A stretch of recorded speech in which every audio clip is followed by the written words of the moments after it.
કાંટા વિસ્તારના સરકારી ખાંડ ઉદ્યોગ મંડળીના ખેડૂતોને રૂપિયા ન મળતા રોષ જોવા મળ્યો હતો, જેથી ખેડૂતો કલેક્ટર કચેરી પહોંચી વિરોધ નોંધાવ્યો હતો।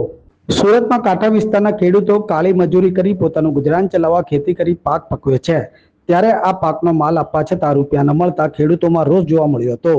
કાંટા વિભાગ સરકારી ખાંડ ઉદ્યોગ મંડળીના ખેડૂતોએ 69,000 ટન શેરડી કાંટા સુગર ફેક્ટરીમાં આપી છે, તેમ છતાં તેમને રૂપિયા આપવામાં આવ્યા નથી। આ મામલે ખેડૂતોએ વારંવાર રજૂઆત કરી છે, છતાં ફેક્ટરી દ્વારા કોઈ જવાબ આપવામાં આવતો નથી, જેને લઈ કાંટા વિભાગના ખેડૂતો ભેગા મળી કલેક્ટર કચેરી પહોંચ્યા હતા અને કલેક્ટર સમક્ષ રજૂઆત કરી વિરોધ નોંધાવ્યો હતો। જિલ્લા રજિસ્ટરને લેખિતમાં રજૂઆત કરવા છતાં કોઈ નિવારણ આવતું નથી। એક તરફ નાણાકીય વિભાગને લઈને કાંટા સુગર ફેક્ટરીના ચેરમેન ડિરેક્ટરોએ રાજીનામા આપ્યા છે, તો બીજી તરફ માત્ર ડિરેક્ટરો કાર્યરત છે। તેઓ પણ ખેડૂતોને યોગ્ય જવાબ ન આપતા હોવાનો આક્ષેપ કરવામાં આવ્યા હતા, જેથી ખેડૂતો દ્વારા ડિરેક્ટરોના રાજીનામાની માંગ પણ કરવામાં આવી હતી। મારું નામ રાહુલ કુમાર વિનોદચંદ્ર પટેલ, ગામ મલોરપોર, તાલુકો હસોદ, જિલ્લો ભરૂચ। મેં કાંઠા સુગરમાં શેરડી નાખેલી છે। આજ દિન સુધી એનું પેમેન્ટ અમને મળ્યું નથી। વારંવાર રજૂઆત ડિરેક્ટરોને કરી, બધા ચેરમેનોને કરી, એ છતાં આજે અમને રૂપિયા મળ્યા નથી। મારા હસોદ તાલુકાના 310 ખેડૂતો છે, વ્યારાના બીજા 300-400 ખેડૂત છે। આજે ટોટલ હજુ 22 થી 25 કરોડ ખેડૂતોને ચૂકવવાના બાકી છે। શા માટે પૈસા ચૂકવવામાં વિલંબ થઈ રહ્યું છે? એ અંડર ભ્રષ્ટાચાર કરેલો છે કાર્યવાહી કમિટીએ।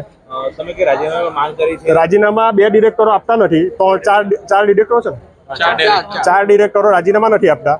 એને લીધે કસ્ટોડિયન કમિટી નહીં નિમાતી। કસ્ટોડિયન કમિટી નહીં નિમાતી એટલે આગળ કાર્યવાહી ચાલતી નથી। સમયથી નાણાં નથી મળ્યા? લગભગ 1 વર્ષ થવાનું આ સપ્ટેમ્બરમાં। હું મનહર પટેલ, કાંઠા સુગર ડિરેક્ટર। મારું મૂળ વતન ભાંડુપ ગામ છું। હું અત્યારે નિવૃત્ત કર્મચારી છે અને અત્યારે ખેડૂત તરીકે ફરજ બજાવી રહ્યો છું। ખેડૂતો આક્ષેપ લગાવે છે કે પૈસા કંઈક શેરડીને ખવાઈ ગઈ છે, શું જ આખું ભાઈ એ લોકોની રજૂઆત બિલકુલ સાચી છે। એ લોકોએ જે એ ઠાલવે છે એ વ્યવસ્થિત જ છે, કેમ કે અત્યાર સુધીનું જે કૌભાંડ છે ને એના માટે અમે બંગો ફૂંકારેલો 3 ડિરેક્ટરો, મનહર પટેલ, સતીશ માસ્ટર અને કાંતિ પટેલ। જ્યારે ચાલુ સિઝનમાં કિરીટભાઈ પ્રમુખ તરીકે રાજીનામું આપીને ખસી જવા માગતા હતા, અમે બધા ડિરેક્ટરોએ ભેગા થઈને રાજીનામું નામંજૂર કર્યું।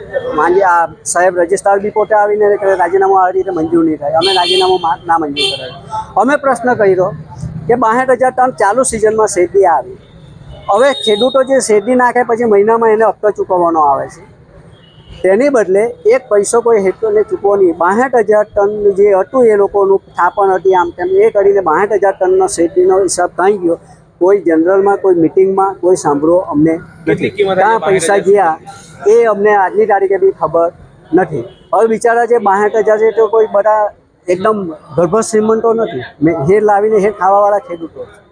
હવે આજે એ છોકરાઓનું ભવિષ્ય, ભણતરની ફી કે દવાખાનાની ફી, અમુક ખેડૂતો તો ફાઇલ લઈને આવેલા છે। એટલા ખેડૂતો તમારા લોકોના રાજીનામા પણ માંગી રહ્યા છે। હવે એ અત્યારે જાણવા મળ્યું છે કે રજિસ્ટર થકી કે હજુ પૂરેપૂરા ડિરેક્ટરોના રાજીનામા નથી આપ્યા। અમે 3 ડિરેક્ટરો કેમ નહીં રાજીનામું આપતા હતા? કેમ કે અમે 3 ડિરેક્ટરો થઈને પ્રમુખ, ઉપપ્રમુખને એમડીની વિરુદ્ધમાં રજિસ્ટરમાં અરજી આપેલી કે આ લોકોની સામે ભ્રષ્ટાચારીઓ સામે તપાસ થવી જોઈએ, એમને સજા થવી જોઈએ। કેટલા રૂપિયાનું કૌભાંડ રહ્યું છે આશરે? અત્યારે ટોટલ શેર ભંડોળ હાથે 153 કરોડનો ફિગર એ લોકો જ આપે છે।